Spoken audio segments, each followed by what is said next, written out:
Microsoft just bought Activision Blizzard for $70 billion, which is insane. And it makes me ask the question of where the hell is Sony even at in all this? Because they have done absolutely nothing this entire console war, and it's kind of embarrassing at this point. Before I talk about that, I'm going to assume that King of Human Garbage, Bobby Kotick, will end up being fired or resign pretty soon, because I don't know why he's even there. And at this point, with all the stuff we've heard about him and the walkouts, I can't imagine Microsoft will keep him around much longer. Now, I want to talk about the PlayStation and its failure to really just do anything that Microsoft has done and the Xbox team. Because from what we heard a few weeks ago, it came out that Microsoft was going to end up stopping production on the Xbox One and the Xbox One S to focus more on the Xbox Series S, X, whatever. Who cares? They're all the same. And while they're doing that, Sony came out and stated that they were going to end up not making as many PS5s and focus more on PS4s to get them out to the sales floors, because people are trying to get apparently PS4s right now, and that's why people are paying astronomical prices on eBay, Craigslist, and anything else to get a PS4. That makes no sense. PlayStation and Sony have done a terrible job. And to be honest, with Microsoft mainly focusing all their attention on the Xbox Series X and S is kind of what Sony needed to do with the PS5, and I think they squandered that opportunity. The other thing is I need to give a lot of kudos to Xbox and the Microsoft teams for just making this deal happen. I mean, this was genius to do. Now they have pretty much a kind of a chokehold, I guess, on the whole entire gaming industry with single-player games in Bethesda and how great those can be.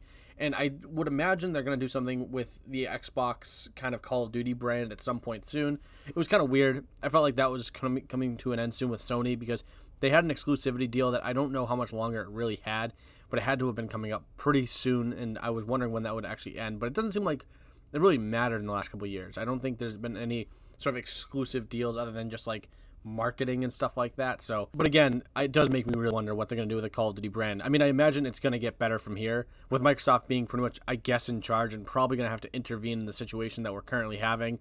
I imagine this gets better for the franchise because of what they've done with Halo and Gears of War. I mean, Gears of War is a little iffy to me, but they might get better.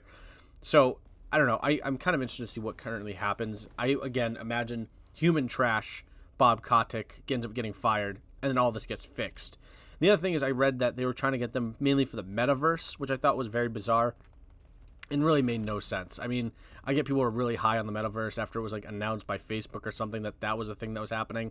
I don't know. I didn't really follow it, and nor do I care. I think it's something that they're putting a lot of their eggs in one basket, especially from Activision. I thought that was a weird company to choose, especially with all the controversies currently surrounding it. But maybe that there are talented developers in there. I think that Treyarch, Infinity Ward, Sledgehammer, the three that I can name off the top of my head, that I think it makes the most sense to acquire them because they are very talented studios, and Raven Software.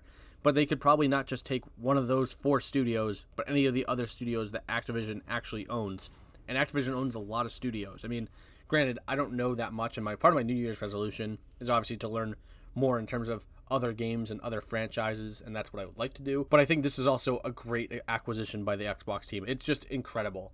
But it, again, makes me wonder what the hell is Sony doing, because they need to make these moves now. I mean, I think a few years ago it came out that Sony was in some real deep trouble with like financially and stuff like that, and that they were not that far off from shutting down. I can't remember when I saw this, but this was a while ago when this came out. So I can't imagine that they're also not in the same boat now with just dumb decisions every single time. I mean, it's been a disaster of a year for PlayStation, the Sony companies. So I think they need to really turn this around, maybe get some new studios in there. I mean, I know they have acquired like Insomniac and stuff like that. I think they actually kind of already own them. But they did acquire other studios and like the long term and stuff like that.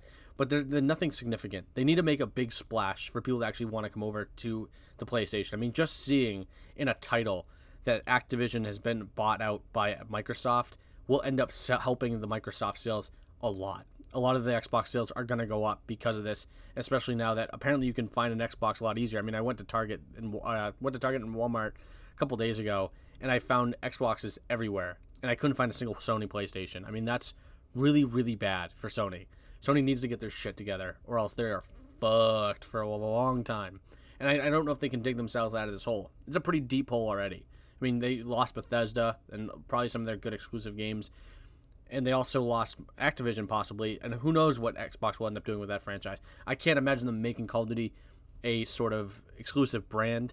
But I could also see them doing something in terms of like exclusive DLC and exclusive events.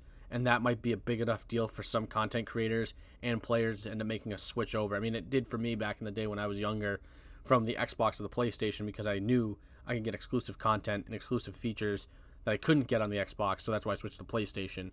I mean, granted, also the controller was really nice, but again, my point is Xbox did an amazing job with this. I mean, I know I'm not one to praise anybody, but I gotta say that kudos to them. Good job getting this entire thing, this deal done. I think it will help the brand out a lot, and I'm not much like one or the other. I like both consoles. I think they both play well. They satisfy what I need to do, but I gotta say, as a person who originated on the Xbox, this was a great move for them. So that's my opinion. I want to know what you guys think in the comment section below. What do you think of this deal? Do you think this is good for gaming or bad for gaming? How do you think this will affect everything long term? Let me know in the comment section below. And if you liked the video, like the video. If you didn't like the video, then that kind of sucks. But if you liked the video just enough, maybe you should subscribe and hit the subscribe button. That will really help me out. And thanks for watching, and bye.